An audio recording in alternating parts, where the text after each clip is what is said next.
વખતે કચ્છમાં કુદરતની મેઘકૃપા ખૂબ જ સારા પ્રમાણમાં થઈ રહી છે। વરસાદ પછી થોડાક જ દિવસોમાં જંગલમાં ઘાસ પુષ્કળ પ્રમાણમાં ઉગી નીકળે છે। ગૌમાતા ચારિયાળા માટે જંગલમાં જતી હોય છે। ખૂબ જ પ્રમાણમાં માખી મચ્છરનો ઉદ્ભવ વધી જતો હોય છે અને ગૌમાતા માખી મચ્છરના ત્રાસથી બચવા મુખ્ય હાઈવેના વાહનોના ધુમાડાના લીધે રસ્તા ઉપર વચ્ચોવચ્ચ બેસી જતી હોય છે। ગૌમાતા હાઈવેના રસ્તાના વચ્ચોવચ્ચ બેસી જતી હોય છે ત્યારે હાઈવેના રસ્તામાં વાહનો લાઇટોના તેજ કારણે અસંખ્ય પ્રમાણમાં ગૌમાતા વાહનોના અડફેટે આવી જતી હોય છે।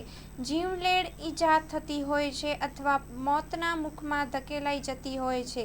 તે માટે આજે શક્ય એટલા પ્રમાણમાં ભુજથી નખત્રાણા હાઈવે રોડ ઉપર રિફ્લેક્ટર પટ્ટા ગૌમાતાના ગળામાં લગાવીને ખૂબ જ આત્મસંતોષ સાથે કૃતજ્ઞતાની લાગણી અનુભવી છે। Story report by Kiran Gori, Bhuj.